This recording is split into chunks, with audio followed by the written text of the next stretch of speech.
Welcome to the Occult Rejects. We are your host. I am Jules, host of the Gray Pill podcast, and this is Headless Giant, my co-host, another Occult Reject. Headless, what's going on, man? How you doing today? How you doing, Jules? So you Doing can all right. find me at the Headless Giant podcast on YouTube and on X. I also post a lot there. There was a change in my schedule, so now I'm doing a Monday alchemy show. So if you guys are into alchemy and you want to find out how to do plant alchemy, I've got all the equipment ready, and we're going to have a great time going through all of that stuff on Monday. So it's going to be really interesting. To start things off, though, I got to back up to what we were doing last week. We were talking about Aristeus, and we were talking about this movie Begonia, and I Yeah. put out a scathing review of that movie on my X account today. So if you guys want to, go over to my X account and read through that.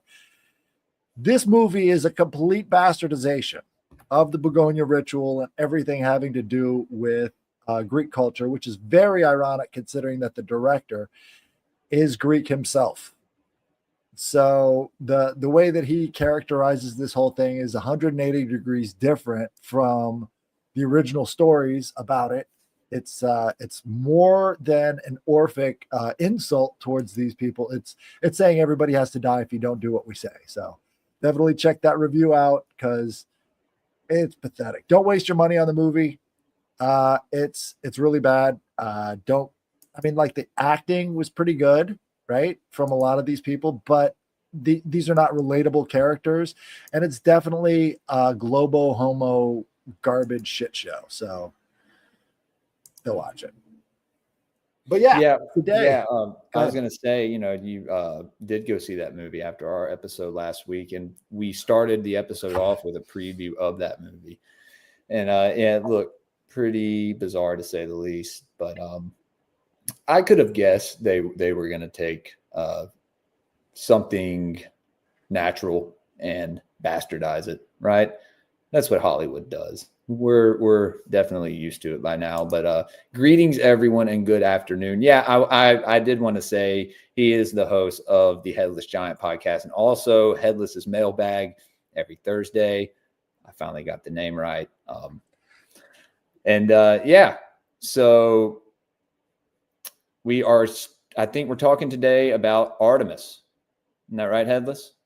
That is correct. We're talking Diana. about Artemis, Diana, and the relationship between that and the rustic world. So Artemis is associated with the moon, associated with hunting, and associated with her brother, Apollo, right? So they're twins. So there's this twin aspect as well.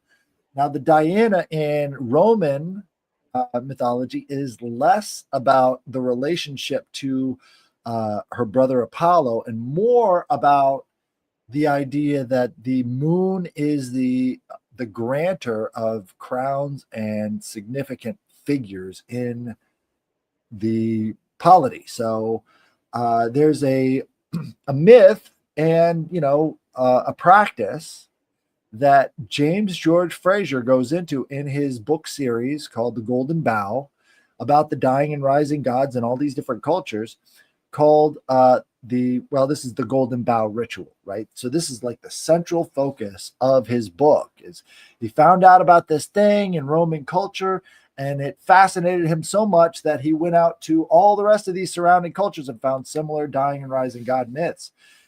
James George Frazer died completely penniless and whatever because he dared to question the orthodoxy when it came to the dying and rising god myth. He said it was not uncommon and that Christianity wasn't really unique in that regard. So he was severely punished for his interest in the ancient world. But where we get this myth is this place outside of Rome. It's a district that is dedicated to Diana. That's important, right? Because at this district, they would have this golden bough ritual where they crown the king of the grove.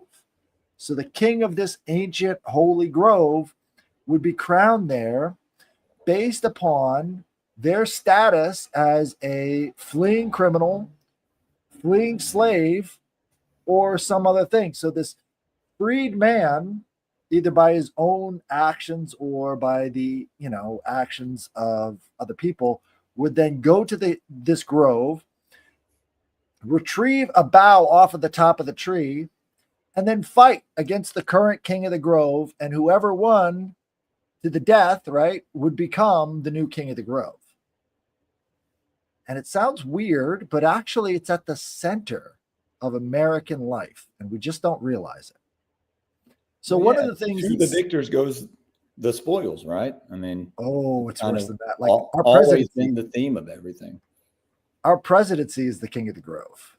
Oh, absolutely. So the president is that guy. This election process is sort of like this retelling of this golden bough myth. And James George Fraser didn't even make that connection. I don't know why, but if you look at the top of the Capitol building, maybe we can pull that up here.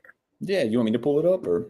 Yeah, sure. So at the top of the Capitol building is this statue of freedom, this Lady of Freedom, right?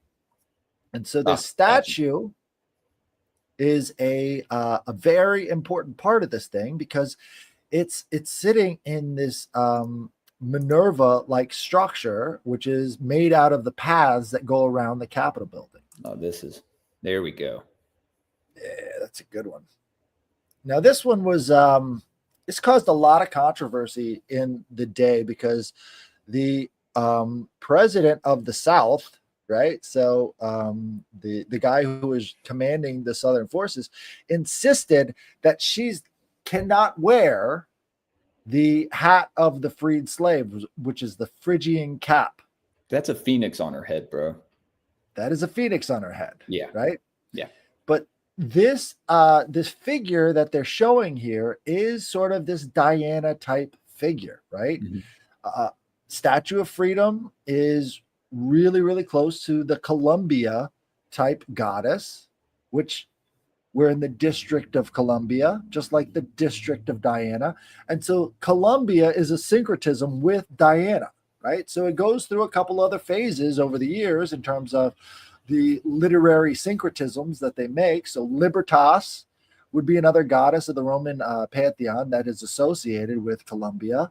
Does this have to do with the Statue of Liberty as well? Well, Statue of Liberty is a little bit different. She doesn't have some of the same things, but as you can see, if you go through some of the other pictures there, like the one with her standing in front of the Capitol, right? This is when they were doing the restoration. You can tell that she's got this Indian cloak that she's wearing, right? Absolutely. So this is like a symbol of the frontiers, right? She's a rustic goddess.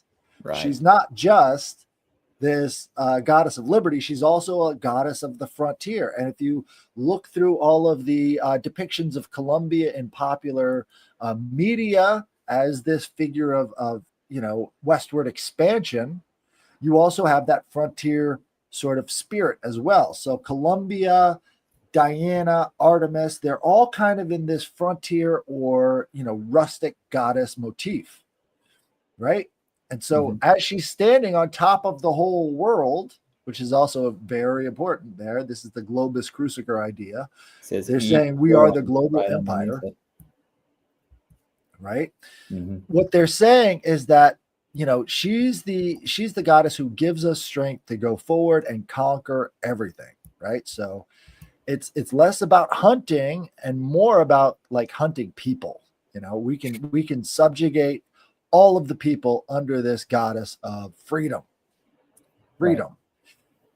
But Jefferson Davis was very, very adamant, and he actually led a whole coalition of people to make sure that she didn't have the cap of the freed slave, the Phrygian cap, on her head. But these are eagle feathers again, and this is more of an eagle motif. Can you pull up a overview of the Capitol building? This is also really important, because what's under the Capitol. Don't get me started with the Osirian tomb under the Capitol. This. It's not that. It's got to be zoomed out more, because in the paths around it, you can see this massive owl structure. Hold on. All right. If you just, because like they try to obscure it, they try to hide it, but this owl is this Wait a minute. Minerval type symbol. Here we go. There we go. Yeah. So turn that, 60 degrees up, and then you'll see, or not 60, but 90 Well, yeah, degrees up. there's the owl's head right here, right? The That's eyes. the two eyes, right? Yeah. That's the belly, right, in the capital itself. And then belly of the beast, dude.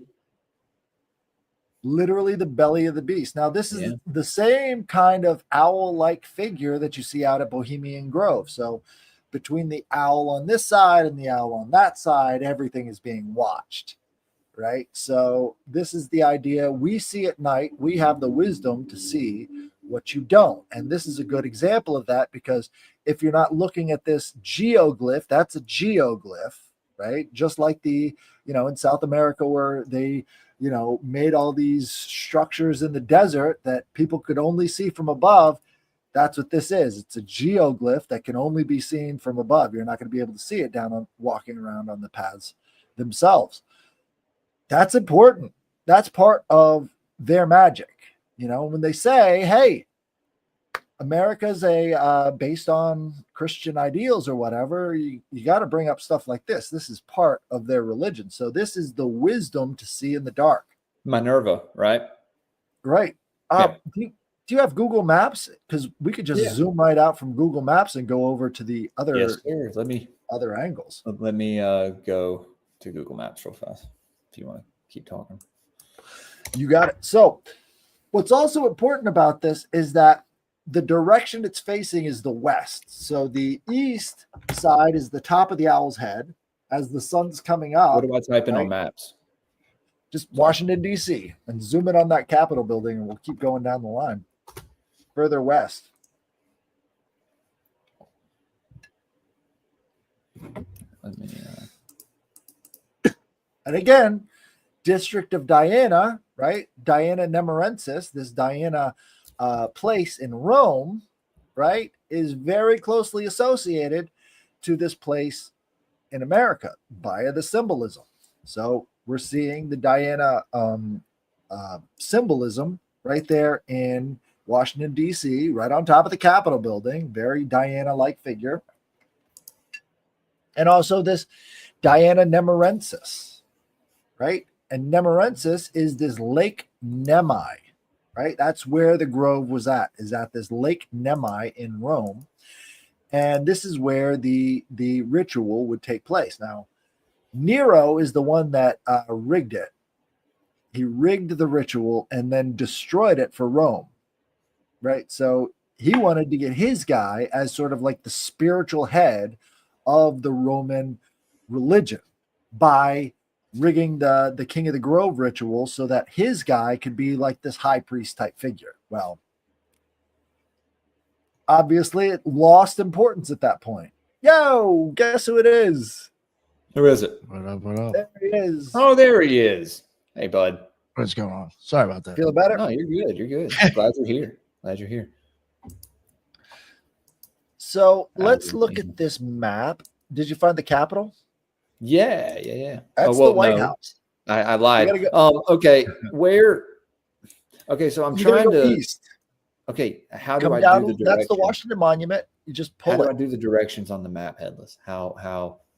It's Can not you click letting and me then pull it? Huh? Well, if you zoom out, that should work too. Oh, gosh, Zoom out. All right, so the Capitol building is right here. Where? Right, and the reflecting pool. Yeah, there you go. Click on that. I'm blind. Click on the Capitol. Where's the Capitol, dude? I'm bad at this. Right over. Okay, you got that big green strip. That green strip. If you go to the end of that green strip, that's the Capitol building over there. Yeah, it's the horizontal Capitol one. Hill. Yeah, it's the one that Capitol goes Hill. right along. Yep. Click on that. There you go. Now that's where the owl is, right up there on Capitol Hill. If zoom out a little bit more. I see it right here on the left. See it right there. Right. So that's the start of the Washington Mall, this big strip going all the way over to the Lincoln Memorial, right along Constitution Avenue, right above it. it's going all the way over to that Lincoln Memorial. That's where you've got the veneration of Artemis. No, you got to go west. Yeah, I'm trying. It's not just keep zooming out. Keep zooming out. Oh, too far. Too far. Yeah. Okay, there you go. Jeez. Oh, I'm sorry. I'm gonna let you do this next time. So if you go down the mall all the way, you'll hit the reflecting pool. Now, this Lake Nemi is called Diana's Mirror, right? So you've got the District of Columbia with Artemis on top of the Capitol, the reflecting pool right in front of a sacrificed king, Abraham Lincoln. That's weird. This right? is yeah. Okay, so you got that green strip right there, right? So right. Oh, too far. I'm telling you, I don't know how to control this thing. Click on the Capitol again. Let me see if I can. Yeah, you try and do it because it's not letting me scroll over at all. All right. It's being weird. I don't like it. No, sir, I don't like it. Yeah. I don't know what it's doing. But that east to west road right there is Constitution Avenue. That's what the whole thing is laid out on. That's what the Freemasons wanted the entire thing to be oriented to. Here, I'm gonna if y'all want to pull it up, and I got it. Okay. So let me share my screen here.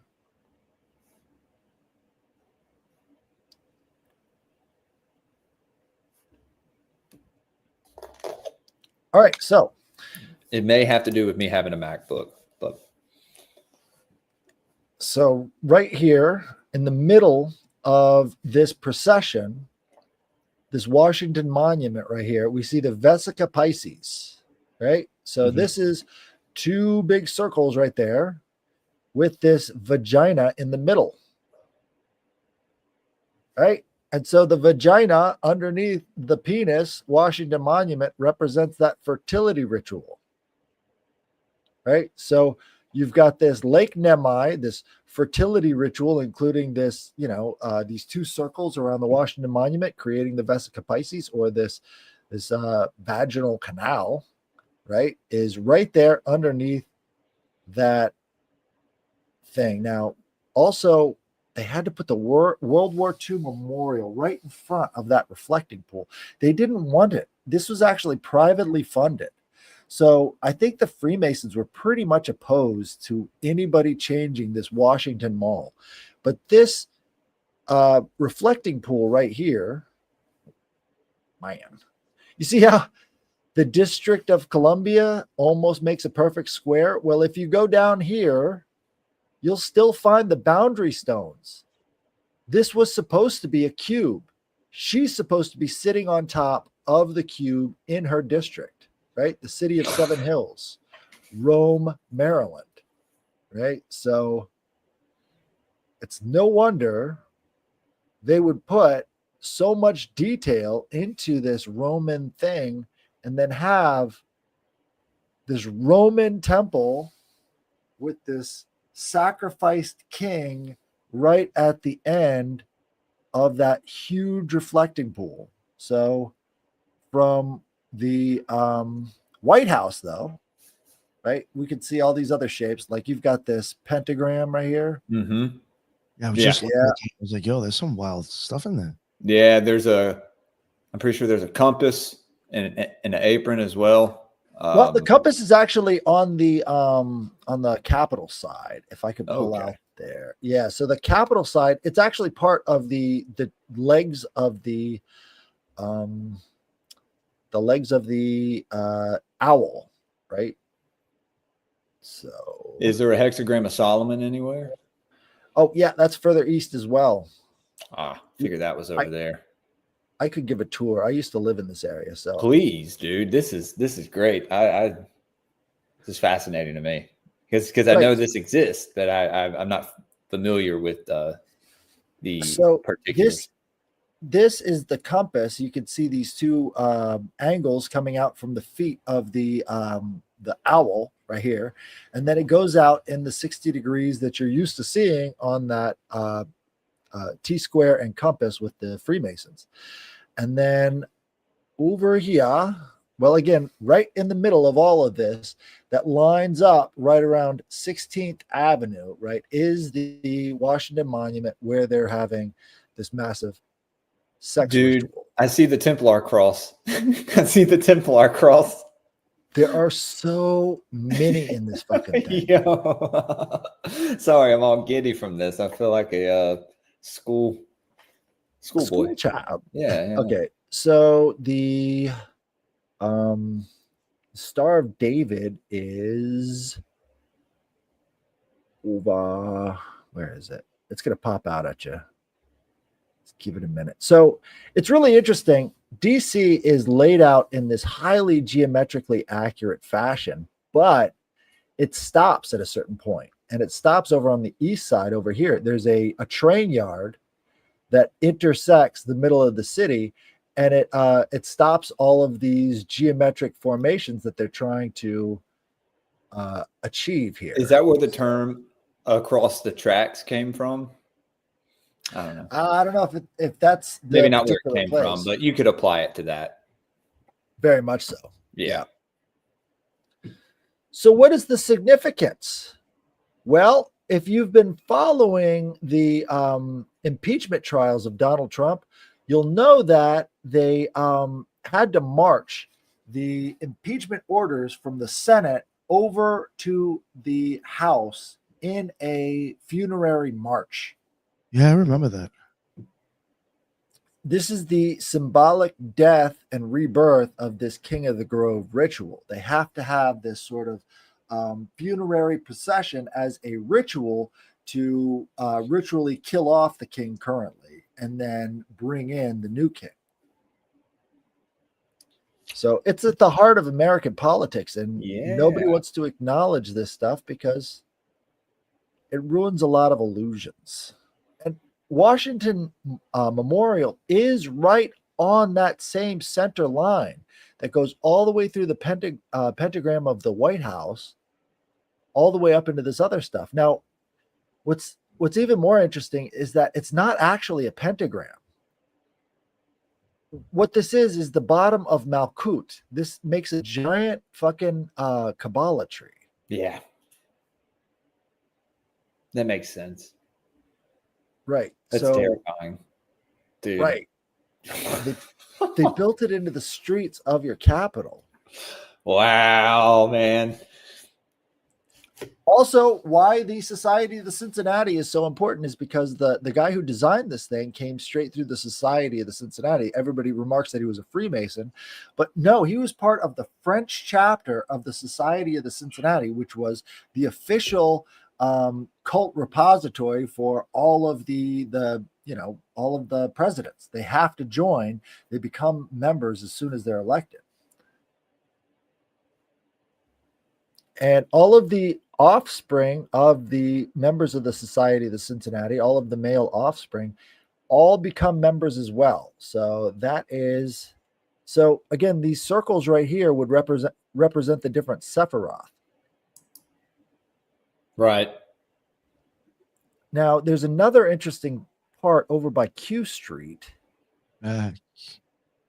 Q Street. Which is, on Q Street, you've got the Masonic Library. Wait, it's literally called like the letter Q Street? Yeah. So there's 17th Street. There's even a 17th Street not too far around. I didn't even know that existed. Okay. Yeah. All right, guys. So there's something you should know about the streets in Washington, D.C. This is going to fuck everybody up who tries to drive around there. Every single thing is doubled. Right. So you've got 16th Street Northwest and 16th Street Southeast. It's laid out in a pattern where they've actually taken all of these numbers and letters and then put them in different quadrants.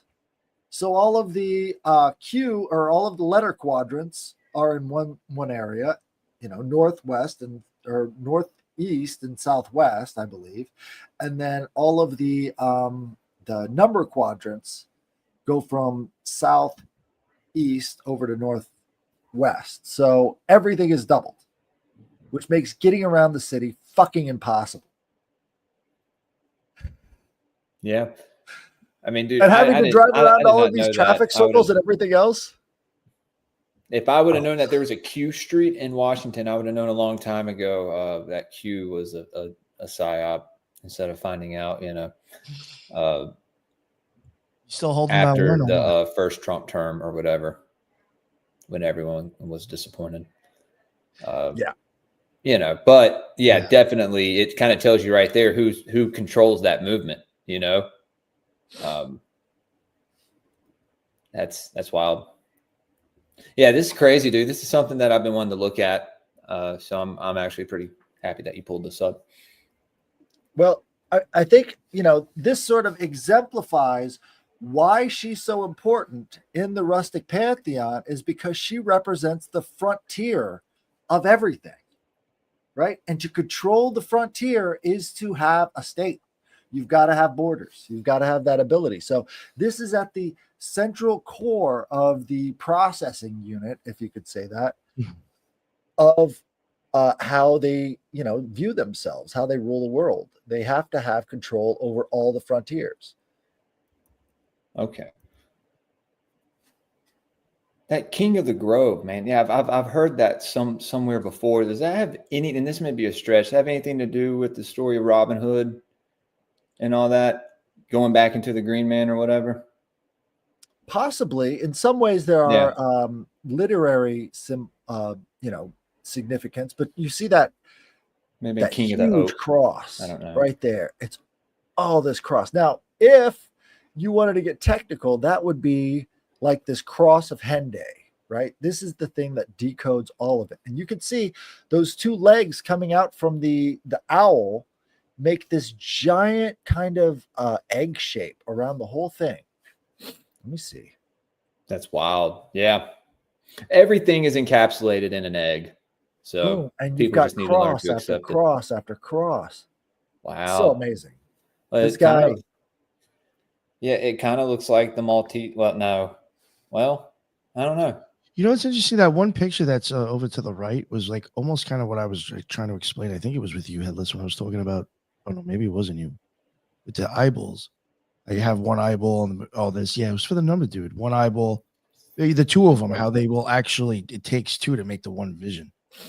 Right. Saying, I mean, it's right there. This is the first eye, and this is the second eye over here, right? And you could see these two.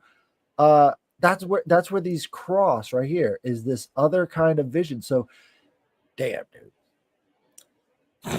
Even those two, if you think about it, like those two, like even I wouldn't say sexually, but those two do create the one image too. So you know what I'm saying? Like, right. Well, this one is the male between the two. Yeah. This one's the male. This is the Washington Monument right here, and over here would be the female. Yeah. What's over there? That's the Capitol with the huge owl underneath of it, and the goddess statue on. Is that where the vagina is? That's where the belly is. If you think about the dome, like a belly. Yeah, and what's on that dome? Isn't there like some kind of depiction of George Washington being like brought up to heaven or something? That's in the basement right there, and that is actually it's facing the top of the dome, and it's called the Apotheosis of George Washington, and it's on one of the lower levels in the Capitol building because the ascension is inside of the belly. They're giving birth to the homunculus, right? Yes. The homunculus. Yeah, are giving birth to the homunculus of George Washington. Let's pull this up real fast. Because I talked about this when I did my episode on Osiris. Right. Look at the three intersecting circles right here. You've got this one. You've got this one. The north circle, and then the south circle coming over the Capitol again. Another vagina. Lincoln Square over here, and then Abraham Lincoln's monument over here. Mm-hmm. All of this stuff was set out so perfectly, but also very impossible to fucking drive on. Oh, here's the Kabbalah triangle. Right? There you go. Right. So that is Tifereth. So That's where Malkuth's at the bottom. Right. Malkuth would be the Jefferson Monument. Okay. Right. And then up here, this would be the Tiferet. That would be the White House. Oh shit. Right. And then right here, again, well, they're putting the phallus of George Washington right on the moon, which would go back to Artemis again. Right. Yeah, the Thracian moon goddess, dude. Bindis, who I was reading about, kind of had a lot of the same iconography to it. Think about the Babylonian Sin. Yeah, was well, the dude, god yeah, and the that's moon. in Sumerian story, it goes back to Ishtar and Sin, right? Yeah, and Ishtar would be a version of Diana, right? Yeah, and maybe like a dark version or something, because the Ishtar is a pretty fucked up entity. I'm not gonna lie. The stories of Ishtar, maybe it's how they're interpreted. I don't know. How many female planets are there? Feminine planets. One, two, maybe. Yeah. Which one is the well, other? Moon isn't a planet, but I mean it's considered in the 7 magical planets. Ah, there you go. They call the moon female and male in the Orphic hymn to the moon. That's a lot of things people don't say, Headless. I'm glad you mentioned that. There is a lot of male deities that are associated with the moon. Crowley thought he was Kafna Kansu reincarnated, and that was a moon deity. Absolutely. So all this transgenderism, all the rest of that stuff comes through this moon, this Mercury, this hermetic type idea of the unification of the opposites, the bringing together of both female and male. It represents mastery over the world. Which I think the trans thing is just a bastardization of that, right? Right. So, there are cults that were really huge into this stuff. And, Christianity was one of them. The early church had, the Nicene agreement, the very first thing on the Nicene agreement was that nobody who is intentionally castrating themselves is allowed to be in the church fellowship anymore. Right. So it was a widespread problem all over Rome that these Christians kept cutting off their junk. So they had to make it clear you're not allowed to do that anymore. Origen, one of the early church fathers, also self-castrated. So, it was a very big problem back then because they thought that getting rid of any of these temptations, this actually goes into the Begonia movie as well, getting rid of these temptations is the only way to achieve mastery. Right. In the Begonia movie, the main character, which is very non-Aristeus like, decides that he's going to give himself and his cousin a chemical castration because they cannot be distracted by earthly or fleshly desires for sex for them to complete their mission. And so he has to give him this chemical castration stuff as he's trying to distract him or whatever. And so this, completely opposite of Aristeus, who was like this fertility god, like he's actually bringing fertility to the world. He's like, I don't want to cut your penis off. I want to make it bigger, Right. Rustic gods. Again, rustic gods are very highly associated with this fertility, but there's two ways you can look at the male and female form is you're either taking off your junk or you're adding more to it. If you're adding more to it, then you're self-generative, right? Now you're producing alone everything you're creating, right? As opposed to the other form, which would be you've just snipped off your stuff, and so you transcend gender by reduction, which is the one that is being promoted. So you've got these two alternate ends of the coin, and the one that gets promoted in society is not the self-mastery through completing the ideas of unifying the two hemispheres of the brain, the masculine and feminine hemispheres, completing the personal work. No, instead of all that, why don't you just, castrate yourself, which is the exact opposite of mastery. It would be complete naivety. You have to. Yeah, you're destroying yourself. Forms. There you go. So because in doing so, you destroy not only creation, right? But you destroy, I think, a part of your soul as well. An aspect that it's something you were born with, right? Whatever gender you are, obviously, So that that's if, gone, right? if anybody is talking about the transgenderism and occultism, and they don't bring this up, they're basically lying to you, right? Because they're not giving you the full picture about mastery and about self-mastery and using these energies within yourself to become a better person. Instead, they're only telling you about the fear and the buzzwords because it's evil, because whatever, right? So, but they Give won't us money. mention, Yeah. they won't mention the Nicene thing either. So that's also a big issue. It's uncomfortable truths, man, that some people, I think we should discuss. But yeah, dude, this trying to look for some more. Yeah, that's crazy. That uncompleted square. So was it ever completed? No. Or did they not allow them to complete it? Because they put the boundary stones. Sorry. Well, they wanted to have a state between states, right? So the limitation between Maryland and Virginia was huge. Like Maryland was the only Catholic state, and they really had a problem with their neighbors. Like everybody else hated the Catholics, right? The Vatican actually sent a massive stone to Washington, D.C. to be put in the Washington Monument. And they broke the stone and threw it in the Potomac. So there was a lot of animosity between America and Catholicism in the early days, which vanished over the years. But what they wanted to do is have these two states unified across this river and have that be the symbol of this unification of all of these different areas and what have you. But instead, Virginia became part of the South, and they didn't want Washington, D.C. in their region. So it's always been this sort of uncompleted thing. But you can see right at the heart of it. Hippies and queers. There you go.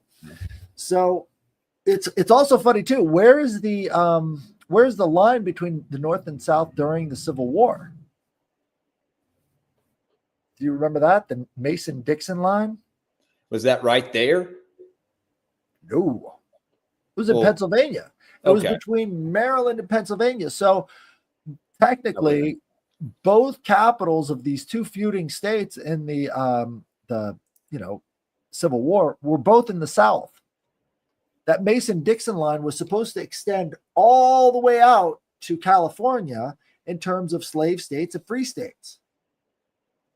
But that's where you have something like Bleeding Kansas happen. So there was a big feud over whether or not Kansas would be a slave state or a free state.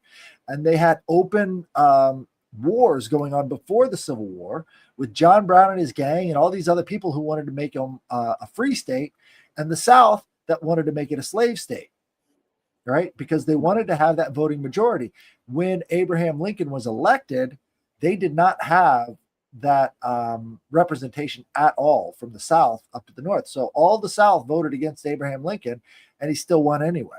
So at that point, it was just basically we got to commit to war. But there was a huge gap for a long period in American history between Maryland and Virginia, right? So that little red area, that's all Virginia, and this area is all Maryland. So they had to find a way to unify the opposites, and they were dead set on using this Masonic imagery as a basis, because as the Civil War is happening, they're actually building all of this stuff in Washington, D.C. So was the Civil War just a distraction?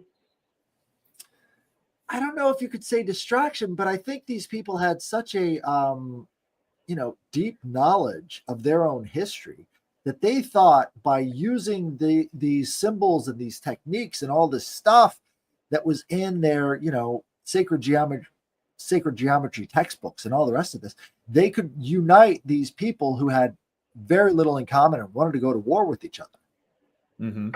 And there were feuds over how they could use these symbols to sort of propagandize people with the structure itself. So if you go back to Giordano Bruno, he has these methods of mimetics where he's using these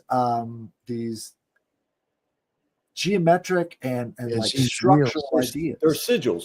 Yeah, he spins Right? like it's a It's wheel. sigil that he's- magic. That's what I was gonna ask. If it seems to me like it's hyper sigils and like they're doing this stuff on a large scale in these areas to invoke some kind of energy or magical something. Right. So it's they've called it before. Oh, there we go. That's the I was gonna pull apotheosis this of up before Washington. we stop talking about it. Yeah. And George is right there in the middle with his as above, so below hand signals.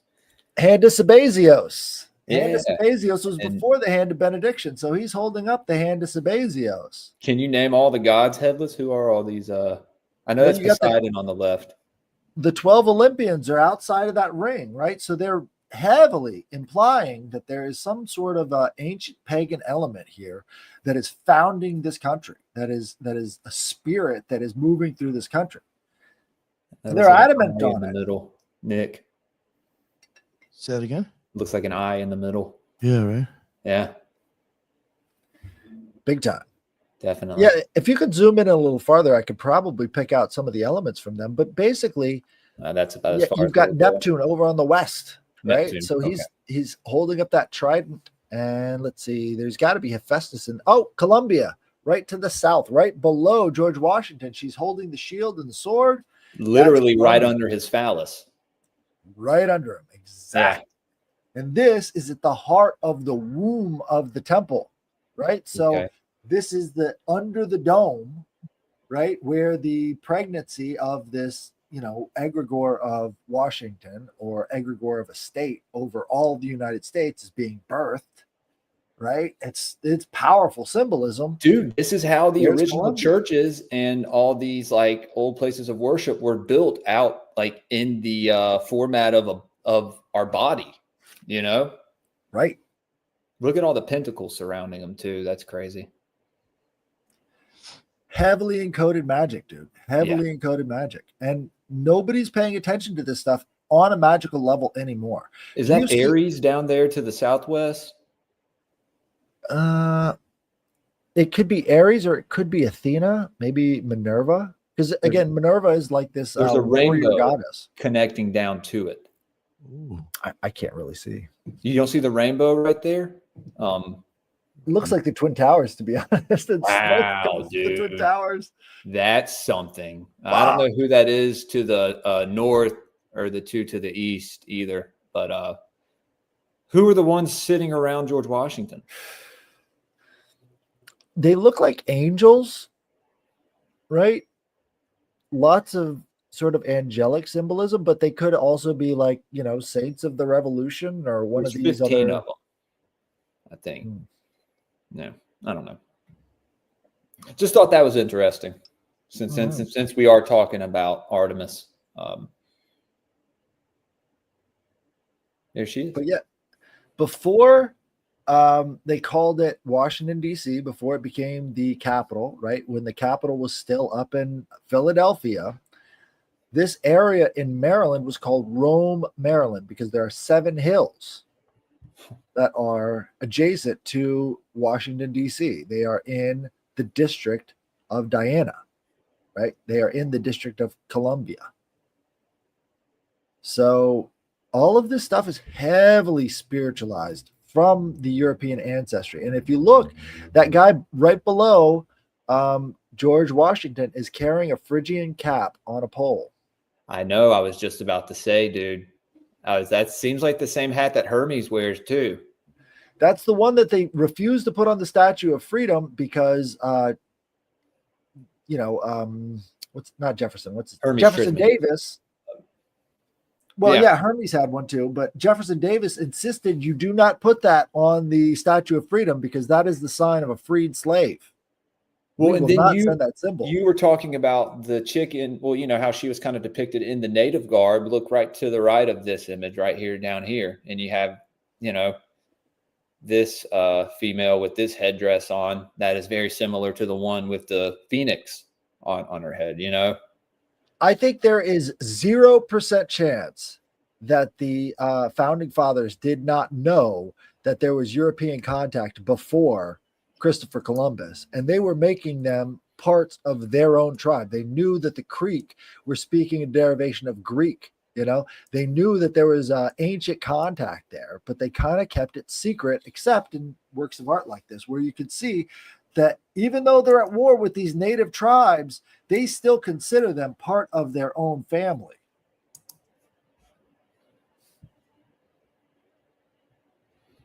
I need to get a better like thing for my photos to pull up stuff. For some reason, Macs, they have very shitty like tools to use.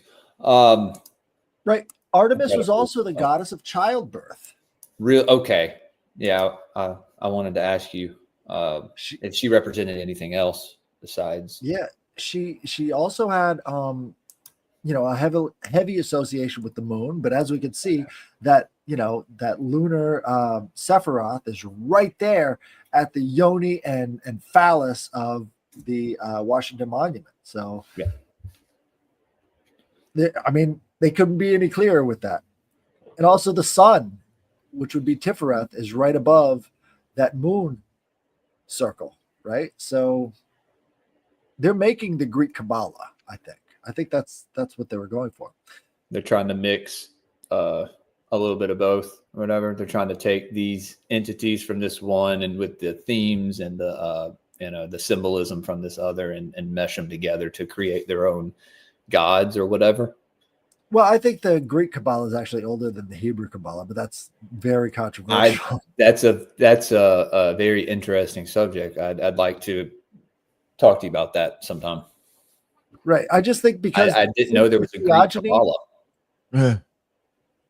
Right. So since the theogony fits perfectly into the Kabbalah, right? Like all these gods have their own spheres, have their own pathways, and we know the approximate date of the writing of the Septuagint.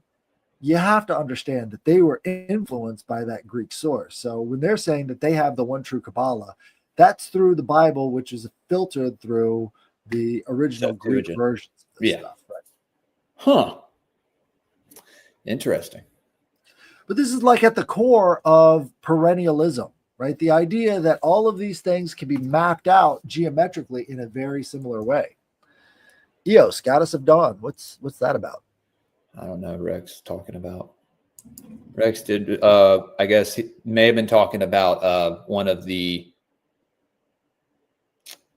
figures on the side of George Washington. Maybe one of them was Eos. There was one that was around a whole bunch of clouds. It looked kind of like dawn. So maybe that's Eos. Rex there you go. Something. Yeah. I see allegory. Yeah. Well, yeah. No, I think allegory. There's that's hidden in there as well. That's the beauty of it, in my opinion. And a lot of this is just the different things that you find in it. That painting was perfectly oriented northwest, east, and south. And so where Eos would be in that painting is where the sun would be rising. Which is in the east. Right there in the east. So they've oriented that painting perfectly to the world around it, which is that's beautiful. Yeah. If you want my opinion, that's art. That's like it's like a pure form of art, dude. Is like something that represents the world around it, but you don't realize it until you look at it from this more esoteric angle. It's just fascinating. I go off on another tangent, if you don't stop me. So summarily, Artemis is the protector of girls, right? Young girls are under her protection. Apollo protects young boys, right? So together they bring swift death and justice upon anybody who hurts the people that they protect. Oh, well, dude, who couldn't agree with that? Yeah, I don't know. But again, that's why they're called gods and goddesses of death, is because in the Greek tradition, they would kill anybody who would fuck around with children. They're talking about their enemies, right? Well, when they talk about death, society, right? So they bring disease and they bring misfortune upon people who cross them, and so if you're not good with Artemis and Apollo, they're probably going to fuck with you hard, you know. Interesting. So anytime you see references to Apollo as being this god of death in the Bible, that's what they're referring to, is, you know, you don't fuck with him. Like Apollo is the one who stuck the arrow in Achilles. Like he's the one who ended that hero. So he did that because he dishonored his temple. And so he chopped the head off of him, right? Yeah. No. Well, that came later, but after he stabbed the arrow into his heel. No, I'm saying Achilles chopped the head off of Apollo, the statue on his temple. Yeah. I actually watched Troy recently with my son. It's a great movie. That's one of the last like good action movies, man. I mean, it really was good. I remember I had it on VHS. Achilles was a jerk. Yeah, he was pretty arrogant. That's, you know, hence probably why he got it through the heel, right? Hubris, right? Yeah, when you have man. hubris against the gods, they will strike you down. Achilles was a jerk. Well, I mean, didn't he fall in love with a priestess of Apollo? Yep. Yeah. So, I mean, there you go. You destroy, you know, and Apollo ends up killing him. So it's like this story. Wow. I love this Headless. This is awesome. But they talk about Apollyon rising from the pit in the book of Revelations. So they're referring to Apollo. Apollyon is how you spell his name. So he's the chief demon among all the rest of them. He's the worst guy in history. He is, once he comes out of the pit, that's when all hell breaks loose on earth in Revelations. He is the bringer of pain and misfortune and injustice to everybody, right? In the book of Revelations. But you don't really have the context about that because the founding mythology of Patmos included Apollo falling in this well, right? So he's fallen in the pit, and then he has to be brought back out of it by Artemis, or the whore of Babylon. Which is strange because it seems like they're working together in the book of Revelations. And that's also some of the founding mythology of Patmos, where John was writing the book of Revelations. Wow. You got to have the context. Yeah, dude. Definitely. People miss or forget context these days, and they just go. That's the problem with this fast content, in my opinion, that, you know, people base what they think off of a 30-second video. Right. You know, no one's going to go and read the book, right? No one's going to go and try to get their own opinion or their own view on these things, in which I think everyone should do.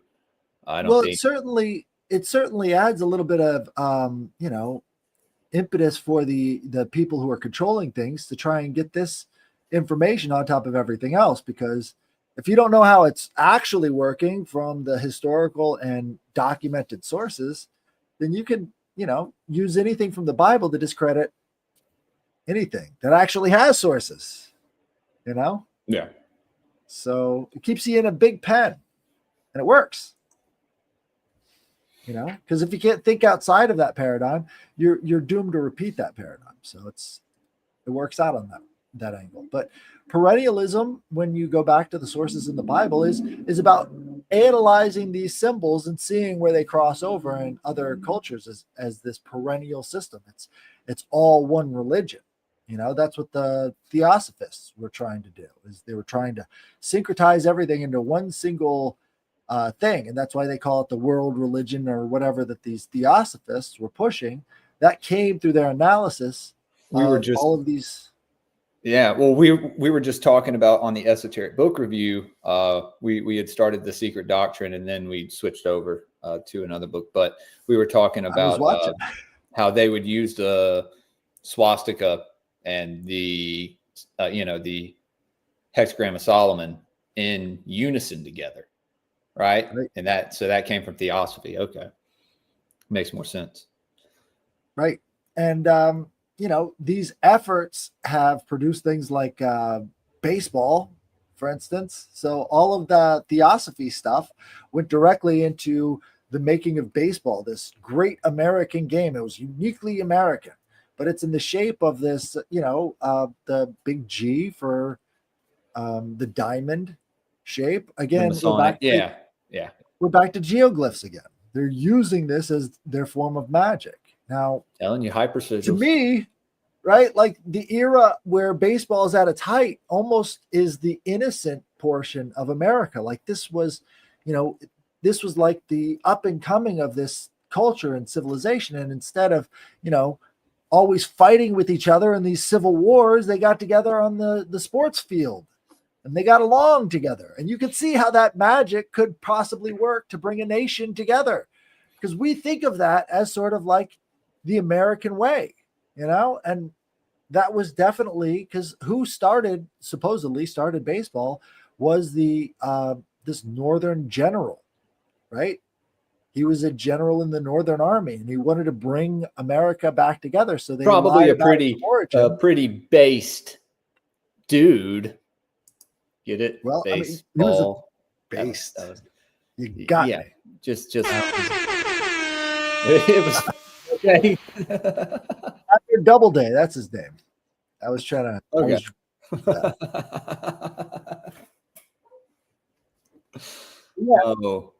I thought is trying to unite the nation after the Civil War, and he comes up with this magical game. And he does it. So, did he lie about the origins of it? Hell yeah, he did. The whole story's bullshit. But it worked. It was positive propaganda, I think, that was trying to, bury feuds. Yeah. And this would be an example of magic that works. You see?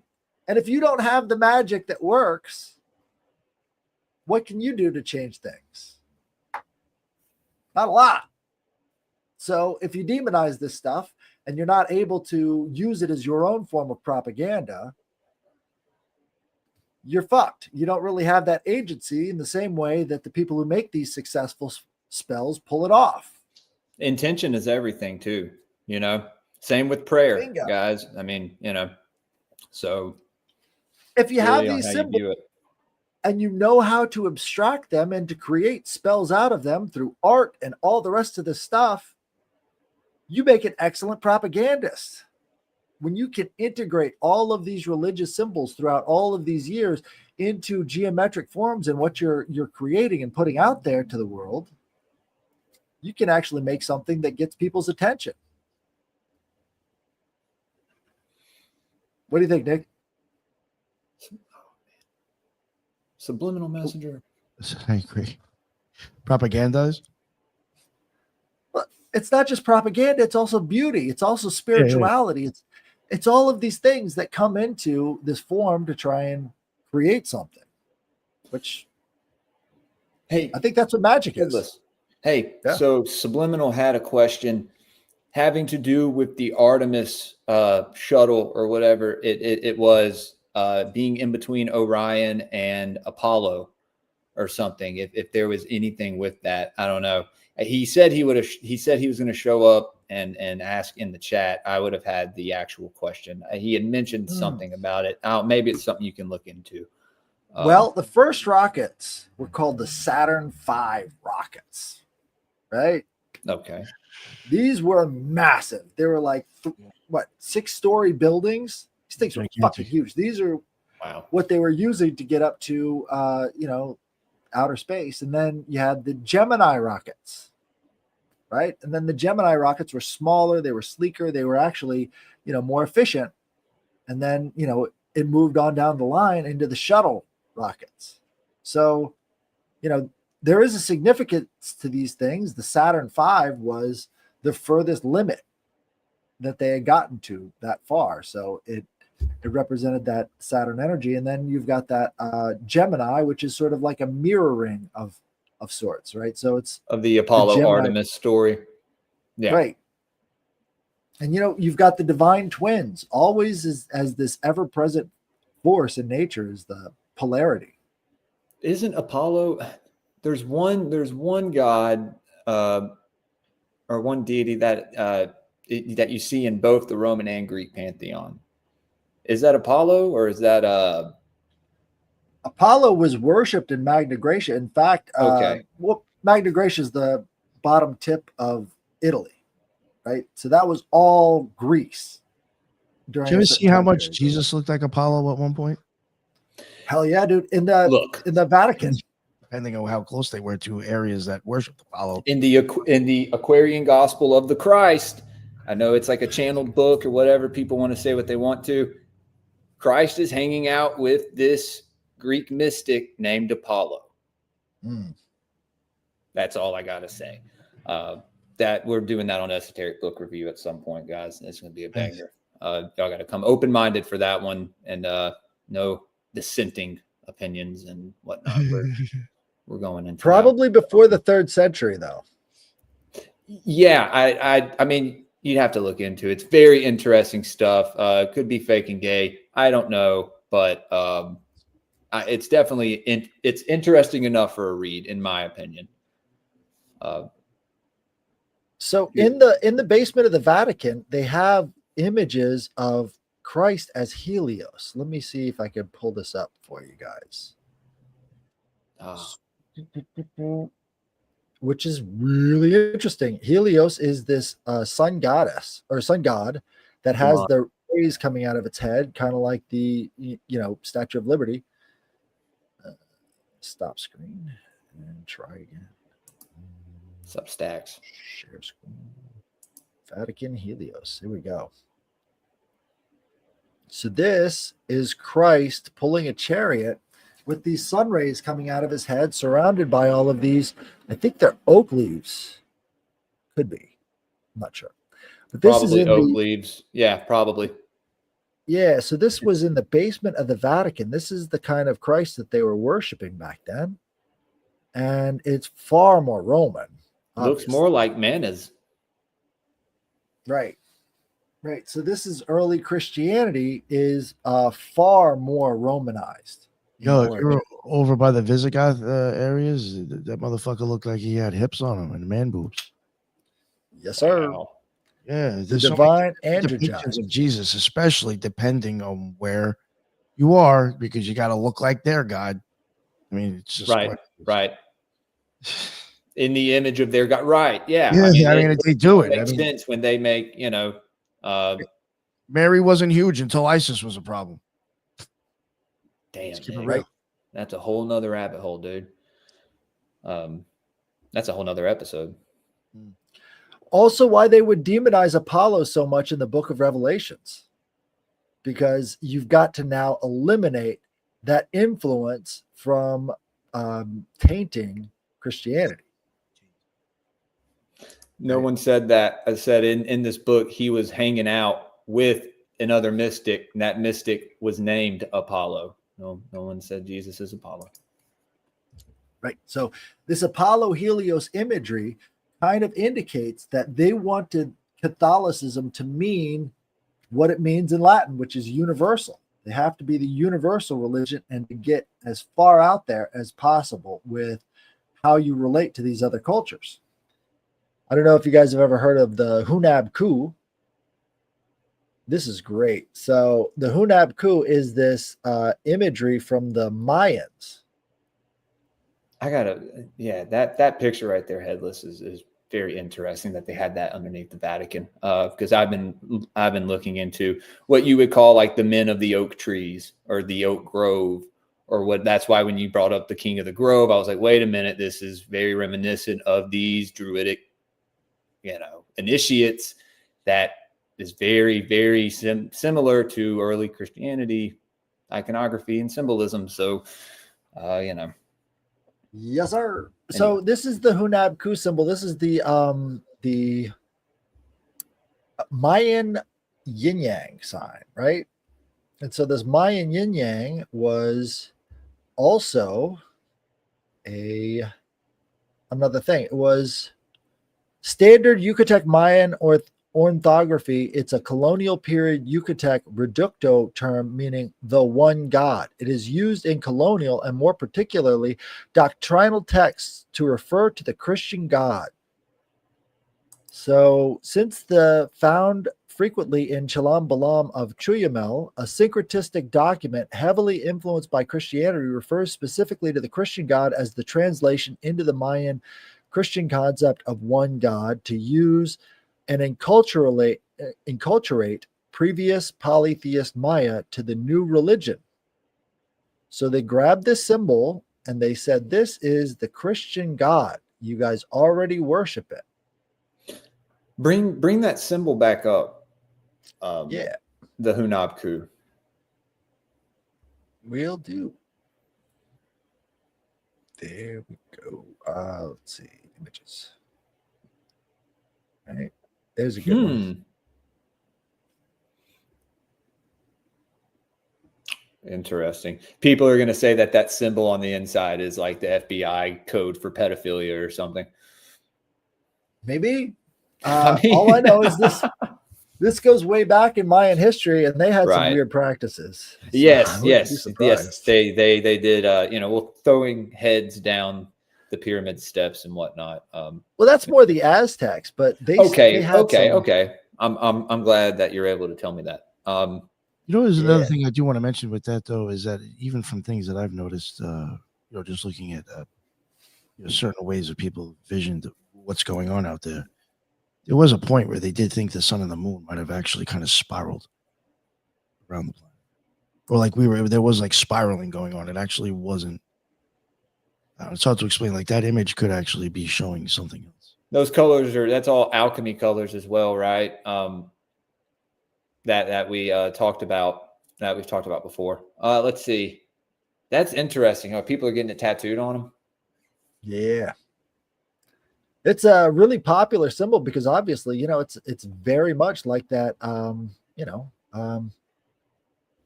yin yang, like union of opposites. It does look like a yin yang. That combination of makes sense. It's interesting, man. I probably know the least about South American culture from their ancient past. It's very I got another DC reference. A little bit about the serpent mounds and like Quetzalcoatl, the plumed serpent, and his relation to Thoth / Ningazita, Tahuti, who they kind of venerated then. And he, there's the ancient alien theory of him bringing the Olmecs with him to restart civilization, and that this is a son of Enki, who you could say, I don't know, is the like archetype of Prometheus, maybe. I don't know. Anyway, what's this? What do you think it is? I don't know. That looks like an Olmec head. No. The 2 bars and 3 dots. What is that? Dude. That's Mayan for 13. That's Mayan for 13. So the 3 dots are the 1s, and then these 2 are 5s. So that's how they did their numbering system. That's fucking weird. Kind of like that. I mean, if you were to grow up knowing this numbering system, I'm sure it would be very easy. But just looking at it. What's that? Whose flag is that? That's Washington, D.C.'s flag. Get the fuck out of here, dude. Yeah, dude. 13 stars, 13 bars, 13. All so 13 over the fucking place. But they took that symbol from the Mayans? No, that's actually George Washington's coat of arms. So he took that. How could his great-great-grandfather take that? Great-great-great-great-great-grandfather in England. I have no idea. They had contact with Americans. This is not uncommon. They had a lot of contact with America. They had European voyages going back and forth. They knew about these people. That's why they have him up on the dome cool. Where he's being turned into a god. Yeah. Oh, look at that. Okay. Yeah, boy. That's wild, man. Yeah. I love this shit. So it's right there on his heraldry. Great. What the fuck is going on? So where's the origin of that symbol? What's the original meaning of the 3 dots and the 2 bars? Does it come from? We'll see. We can look up the heraldry. We can look up the heraldry. Okay. I'm just curious because you showed it to me in these South American cultures. Was it worldwide or was it? Have you seen it throughout different civilizations? Just like looking different, obviously, not using stars, but maybe something else like what we saw, dots, or even a different Oh yeah, no, they would type of star. The original was more like seed shaped, right? Okay. So it was kind of like, so they would use this sort of seed shaped thing, and not really a perfect circle. That's just sort of how they translate it. Right. So the first coat of arms of a member of the Washington family is the first documented in the 14th century, borne by one of the male Washington family members of Old Washington Hall in County Durham, England. The design, 3 red stars over 2 horizontal bars on a white field, has been used since 1938 as the basis for the coat of arms and flag for the District of Columbia. It was also found on the Purple Heart, a U.S. medal for wounded soldiers. That's very symbolic. These elements have been said to have been inspired by the stars and stripes design of the flag of the United States. However, despite some visual similarity, there is no evidence whatsoever to support the claimed connection. The Digital Encyclopedia of George Washington, published in the Fred W. Smith National Library for the Study of George Washington, Mount Vernon, calls it an enduring myth backed by no discernible evidence. Instead, the story seems to have originated in 1876 playwright, a Washington drama in 5 acts. Let me see. Sir William de Hertburn was also granted the lordship of Wessington. Where's the description of it? If he's a sir, then you know. Oh, well, here's the thing about Washington is he signed the Declaration of Independence, and like 14 of his 16 ancestors were all signers of the what's that called? The Magna Carta. So you don't say. Right. So these guys are declaring independence over here in England, and then all of those guys come over here and they're doing the same thing over here. That's and interesting. somehow these guys are related, to these guys and bloodline families, right? Yeah, but we're not. It's been like this. Last night, I was saying how Game of Thrones is a great representation of how the elites handle like the behind the scenes. Like who runs what. Who marries into which bloodline. It's from like these houses, right? And then the main house being like that of the dragon, or like of this symbolic serpent stuff, which obviously spans much farther into other cultures. But I thought it was a pretty good example. It gets really national treasury really fucking quick. I'm sure. I got to rewatch that movie. I need to watch that with my son. That'd be a good one. That blows mine. May confuse him. I don't know. It's good. It opens the mind. Like we think of our history as mundane. It's very magical, but you got to know this stuff so that you can see the magic. There's a lot. Absolutely. You can't discount it. I mean, that was what I was saying earlier with the whole, the certain narratives that were fed, who's feeding us these narratives and how long have they been feeding them to us? And, you got to be able to discern between what's real and what's not. It's very hard. And I was talking about this on a recent episode. I can't remember with who, but about AI now. And I hate this Sona AI shit. I hate it. I can't stand it. It's very low frequency. Oh god, very gay. And I don't like it. What's crazy is that I have it, and you have not seen me make one video with that shit yet. That's what I'm saying. I pay for ChatGPT, and I have not made one of those new Sora videos yet. Like people have been telling me to make thumbnails with AI, and I'm like, dude, I'd rather make my own thumbnail with this app, and just it looks how it looks, but it's it's kind of a DIY thing. I've always been real punk rock about everything. I don't know. There's a lot. It's authentic. Thank you, Headless. It is authentic, and that's what I just said about the DIY. Do it yourself, guys. You don't have to rely on any bigger entity to give you. I'll be drawing stick ideas, so unfortunately, ChatGPT. Well, hey, I can't draw worth the shit, so I just use. Headless, you're a great artist. I heard, guys. That's the point. Like now is the time to make really bad art because really bad art is authentic and people know it's not AI. That was the time. We must bring back bad art once again. Cave drawings, dude. Oh god, that's real. Start doing that. I'm gonna start doing shit like that and taking like a picture of it and throw it up as a thumbnail. We were talking about There you Janice go. You earlier. know, like Tierney. write on like fucking composition paper, like the title of the show. Get What the do you mean? crayons Oh, out, dude.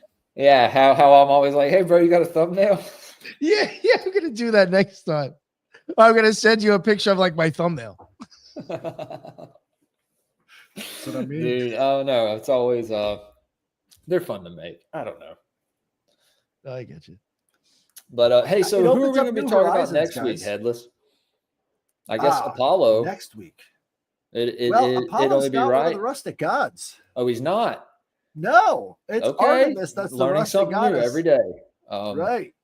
So Artemis is, but Apollo isn't. Right. Okay, interesting.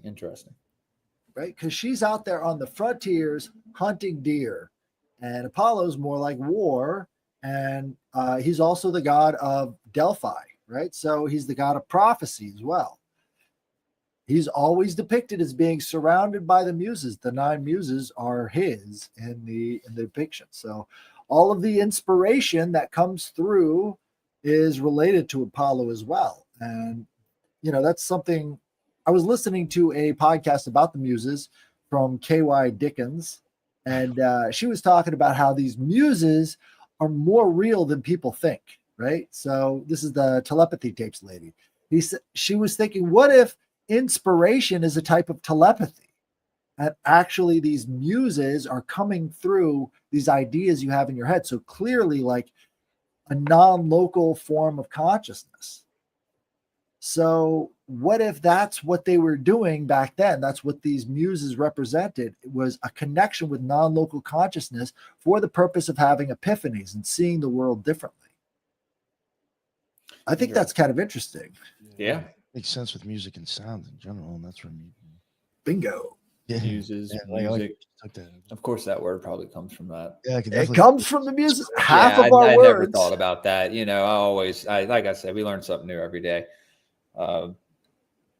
Which also goes back into the Satan character that's now marching around with all of his body parts being instruments, right? Goes back to Apollo. He's the god of the harp. What is it? I don't know if it's like half tones or whatever it is, but there's even those certain notes that are always like associated with like evil or Satan level. You know what I'm saying? There's even certain. But that's just the adversary to the Jewish God, right? To like. Okay. Apollo is the adversary to the Jewish God. Okay. All right. Well, I was just asking, just for clarification. Right, because it's like they want to get rid of that stuff. You can't have inspiration. You can't have these connections. You've got to come down to a lower vibration. Disease and wolves. Yes, sir. Yeah. He also infected the Athenians when they were trying to invade Troy. He gave them an illness that they were all dying from right before he killed, Achilles. So Troy had the favor of Apollo then. Okay. Troy and Artemis, or Apollo and Artemis, were the patrons of Troy. So who did the Athenians have? Like who were they sporting? Athena.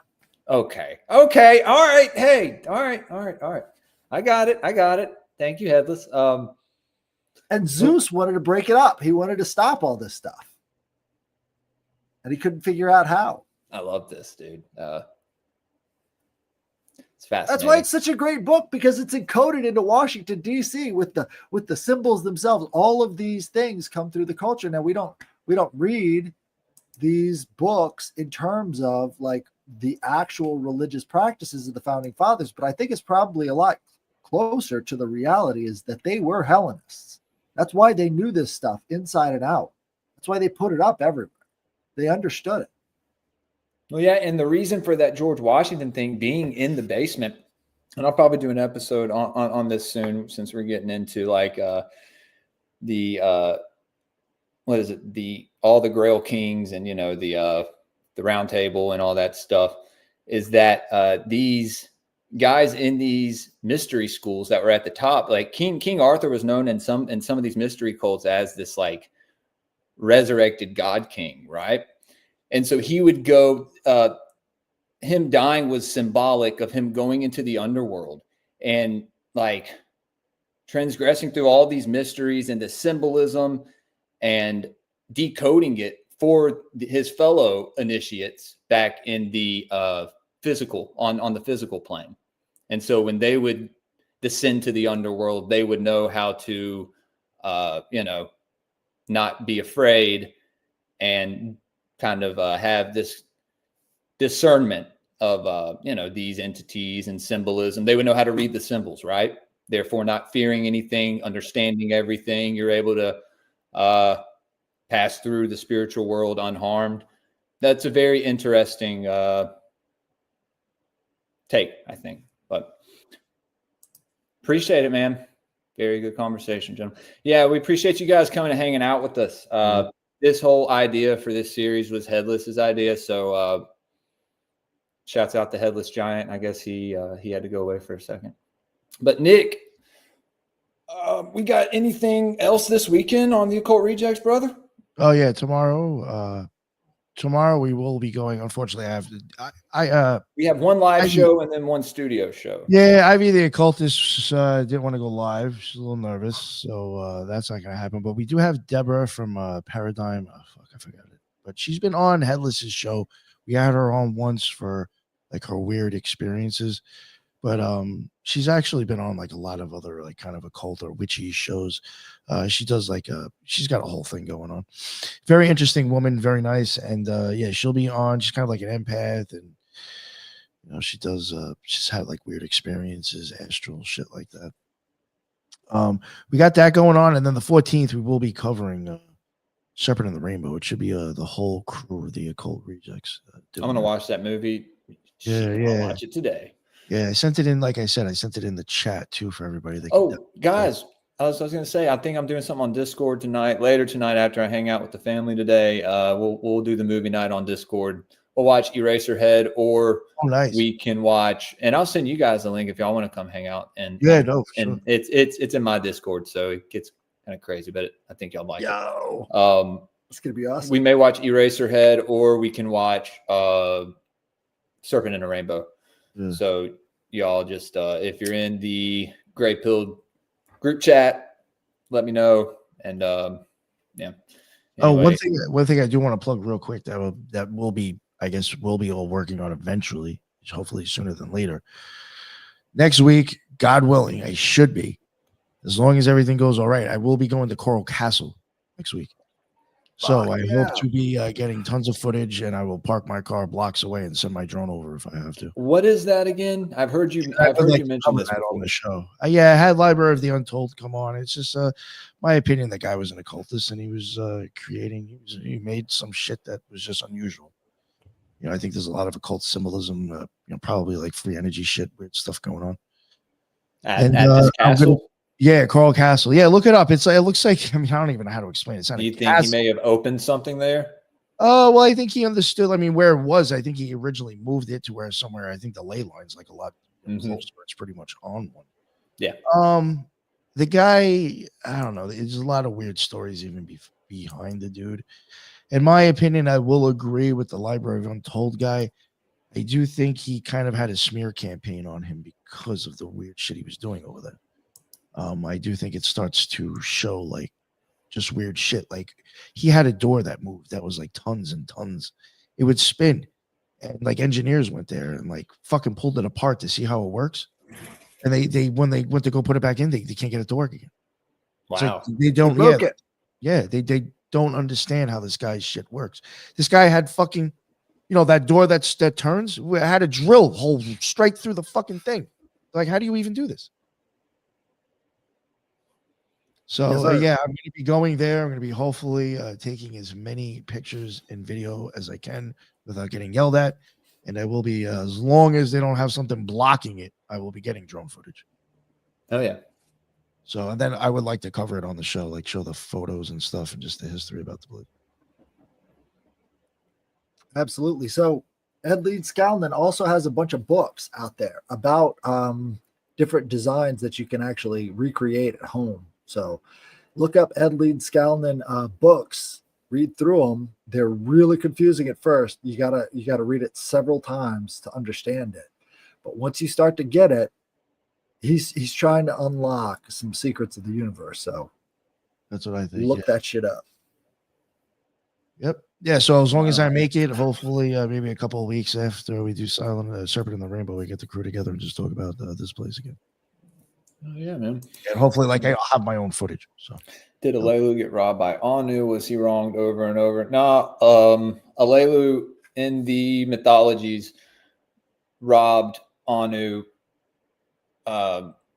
tablets of destiny stuff, and I think weapons maybe if you look into those theories, but symbolically he castrated Anu. He bit his manhood off in the that could get interesting in those mythologies, and so I think that's symbolic. But no, they were who was it? No, Enki was married to Alelu's daughter. So that's his wife, the mother of Marduk. I forget her name, man. It's been a while. I haven't done an Elohim etymology in a while. Shout out to Adrian. Damkina is her name. She's a Sumerian deity. So Kronos castrated Uranus. Okay, that's the same story. That's the same story. With a scythe made out of adamant that he got from his mother, Gaia. Anu is similar to Uranus, and so it wouldn't surprise me if Alelu had that. Oh, dude, I should present that to Adrian. You guys should talk to Adrian. He has some pretty cool theories about the Anunnaki from his research and his co-author who lives in Africa. What is this member? Huh? What is this member? What is this penis that is constantly being cut off? Right? Right. Osiris's penis and yeah. In Washington, D.C. Washington Monument. Why are they so obsessed with this pole? I think it is the North Pole. I think that's what they're showing. This is the connection to the swastika and everything else. It's the North Pole. It's the that's Aaron's rod, dude. That's Aaron's rod. It's the well, I've done too many King Arthur references today. No more. But yeah, the sword and the stone. No, well, there's many symbolic references to that, but yes, that could represent your sword. Well, it's you stuck in the most crystallized of elements, right? In the material world, obviously, our spirit stuck in these bodies as well as here on this plane. And you got to free that. You got to pull that sword from that stone, guys, and take that gray pill. And yeah. Anyway. Well, there's a sword in the stone in Italy. I don't know if you've seen it. I haven't. Oh, dude. Pull it up, dude. The Headless Green Knight. I'm doing a Green Man episode, guys. We're talking about how the head of the Green Knight was venerated. And this could be the head, right? The penis head. I don't know. Or the actual head. Place of the skull, Golgotha. Dude, yeah. I mean, dude, this is wild. This is in Tuscany. This is the real sword in the stone. Let me go try. The legend of Monteseppi, the sacred San Galgano sword in the stone. Dude, I was so hoping that you were going to go there and film this thing. Are you going back to Italy? Yes, I am, for sure. Oh, yeah. Do you have family there, Nick? No. Oh, well, no, I do. It's just I'm not about to go visit them. I hear you. That'd be a whole to-do. Yeah, well, it's just two totally different types of people. I figured. Yeah. I didn't think about that. But no, definitely would. No, I was gonna actually. I even told Hellas at one point I was gonna go. I was like two or 3 months ago. I was actually like booking it and everything. I was gonna go for like almost a month, but then I kind of had all these events come up like as an option, and I was like, let me not blow thousands and thousands of dollars and go to Italy and advertise the podcast instead for a few months. And instead, I went other places and saw other things. But no, eventually I am definitely going back. I would really like to go back to Rome again, actually, even though I was already there for a bit, and a few other places. So this guy, he got his arm ripped apart by wolves. Tell me that's not symbolic. And he also found the stone. I have to get into the folklore of it, but it's really interesting and highly symbolic. This is all in Tuscany. And if there's a link between Tuscany and England, I was gonna say there's the Tuscan Knights, dude. The whole, yeah. I mean, these orders of knights, bro, like who knows if they all had their own sword in the stone that they all went and tried to pull, and there were these ancient relics that help. I don't know, dude. I'm just now starting to get into this stuff. This is a deep dive that I've been wanting to do for a while. I'm very happy that and you guys have influenced me along the way to kind of do it with the stuff y'all talk about. So nice. Yeah, someone said tire. Does that look like the city? God, I don't know. So it's located in the Montesepi Chapel in Tuscany and is associated with Saint Galgano. Headless, unlike this guy. Yeah, that's the guy who was attacked by wolves. Oh, there's a whole story about him. Yeah. The knight Galgano Golgati was a knight who had a change of heart after a vision, and a sign of his commitment to a new peaceful life, he thrust his sword into a stone.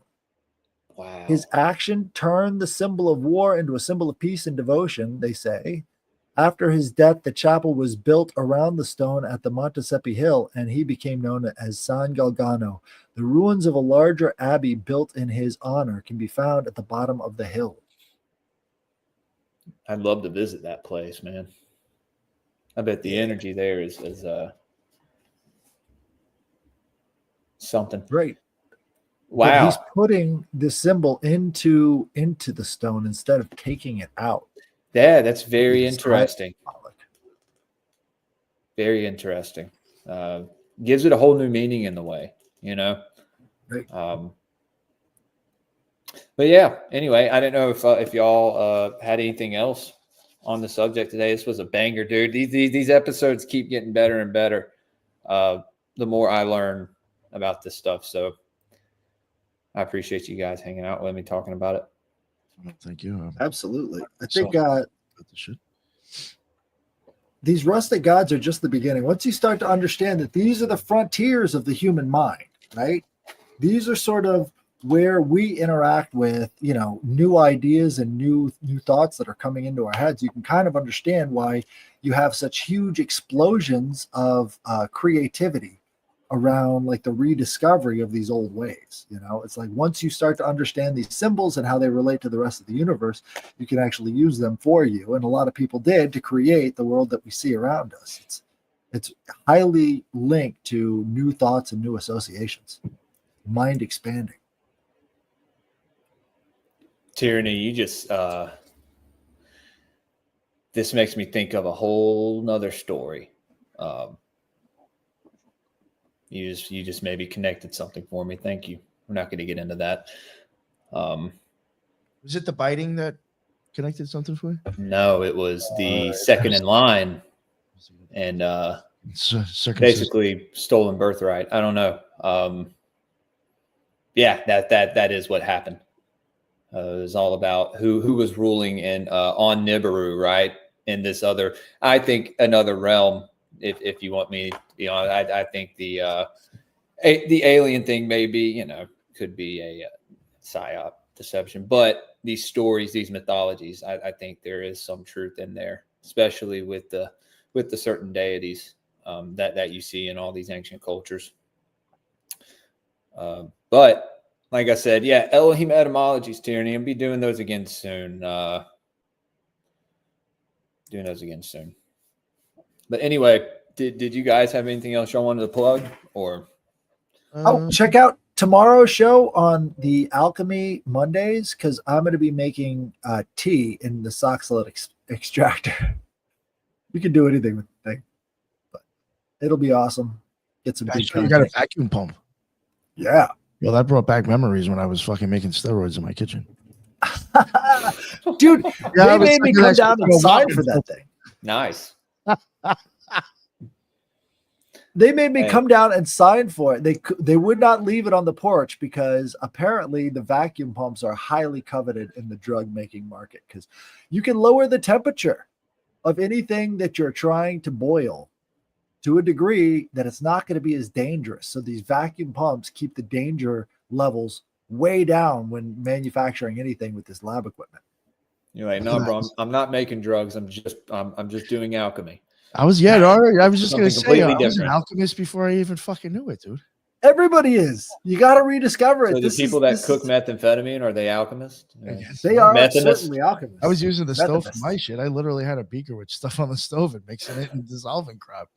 And then I was filtered it. It was fucking pouring. Yeah. I had a vacuum sucking this shit through a filter.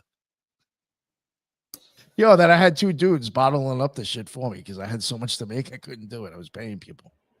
Yo. Don't get me started, dude.